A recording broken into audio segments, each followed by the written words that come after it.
ngarahin bahwa kamu menyaksikan ada anak-anak melakukan pelemparan, kemudian pakai batu, bawa bambu. Nah, yang ngarahin pertama itu siapa? F sama Rudiana ngasih tahu saya, Pak. Dua-duanya. Bila kalian masih mengingat perjalanan tengah malam Ano 8K bersama tim, rasanya kalian tidak harus kaget dengan apa yang disampaikan oleh Dede TV. Karena pada dasarnya perjalanan tersebut yang salah satunya menuju lokasi beliau adalah memang mengungkapkan fakta yang sebenarnya. Meskipun memang dengan hal-hal yang harus diselesaikan terlebih dahulu. Namun pada dasarnya apa yang dijelaskan Dede TV terhadap Kang Deddy Mulyadi itu hanya sebagian kecil saja. Karena sebenarnya apa yang dijelaskan Dede TV kepada Kang Deddy Mulyadi itu hanya sebagian kecil saja dari sekian banyak yang terjadi. Karena memang ada beberapa hal yang harus disimpan terlebih dahulu karena menyangkut banyak hal yang berimplikasi kepada upaya-upaya hukum yang akan dilakukan ke depannya. Karena jujur saja sebenarnya ada banyak hal yang memang harus disimpan terlebih dahulu. Ada banyak hal. Karena menyangkut banyak pihak, menyangkut banyak hal yang bila di waktu yang kurang tepat diungkapkannya akan menjadi sebuah blunder. Namun bila disampaikan di waktu dan tempat yang tepat, akan sedikit banyak atau berimplikasi kepada pengungkapan peristiwa. Karena pada dasarnya kita meminta kepada Dede TV untuk menjelaskan kepada Kang Deddy Mulyadi bila secara on the record hanya sebagian kecil saja. Namun ada banyak hal dijelaskan secara off the record agar kondisi yang ada tidak membahayakan banyak pihak. Karena sebenarnya Dede TV cukup memiliki banyak informasi yang mampu mengungkapkan peristiwa secara faktual. Nah, hal-hal tersebutlah yang disampaikan secara off the record.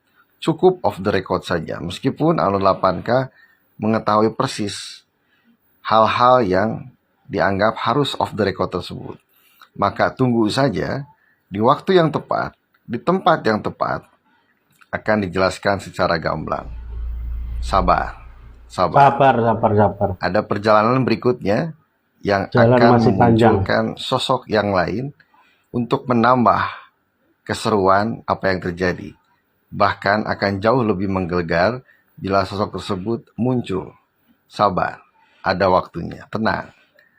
Semua akan indah pada waktunya, meskipun tidak cepat namun tidak dalam waktu yang lama. Sabar, tenang saja. Ulala. Lagi dan lagi ditemukan bukti baru di dalam kasus Pina. Kali ini datang dari saksi Dede. Dede ini mengaku disuruh oleh Aep dan Bapak Rudiana. Nah, tunggu apa lagi buat para polisi dan penyidik?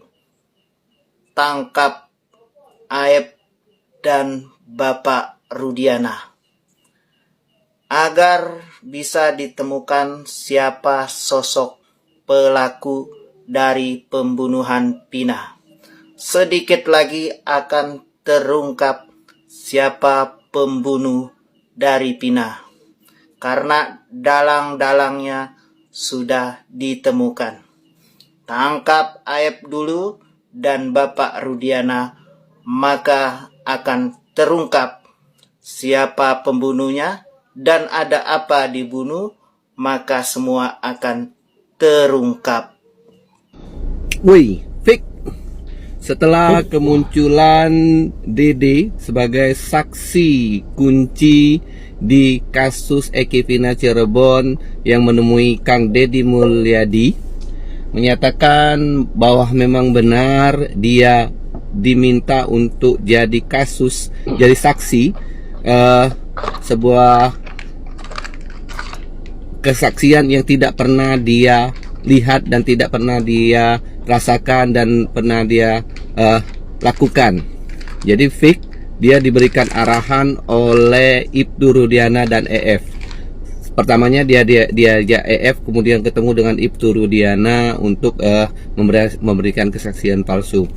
Nyata sudah bahwa memang ini benar-benar suatu kesaksian palsu dan memang rekayasa dari kasus. Dari mula pertama saya sudah menyatakan bahwa Ibtu Rudiana adalah orang yang paling bertanggung jawab dalam rekayasa kasus Eki Vina Cirebon ini. Mengapa saya masih mengatakan Ibtu Rudiana, memakai Ibtu Rudiana? Karena dia adalah seorang oknum polisi yang mempunyai kemampuan, akses, dan segalanya untuk merekayasa kasus ini. Di balik kematian anaknya, dia merasa menjadi orang yang sangat tersakiti. Jadi mungkin nantinya masyarakat akan ibah dan tidak akan menyangka bahwa dia adalah merekayasa kasus ini. Tapi kejahatan itu pasti meninggalkan jejak. Jadi kita kasihan pada 8 tersangka terpidana yang sekarang mendekam karena kasus rekayasa ini. Kawal terus apa motif sebenarnya dari rekayasa kasus Eki Vina Cirebon ini. Oke? Loh, lah yo tenan toh Pak Sigit. Ternyata lambenya si Aib ini yang minta ditonyo Pak Sigit. Gara-gara dendam pribadi. Terus dia memberi kesaksian palsu. Akibatnya yo mengorbankan anak-anak manusia yang tak bersalah menanggung beban dan dosa sampai ditahan di dalam penjara. Gimana ini Pak Sigit?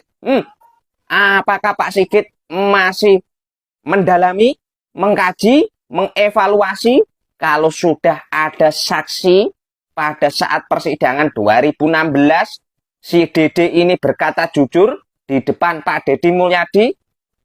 Tidakkah Pak Sigit mengambil tindakan untuk segera menangkap dan memeriksa si Aib beserta Rudiana itu? Laporan selesai Pak Sigit.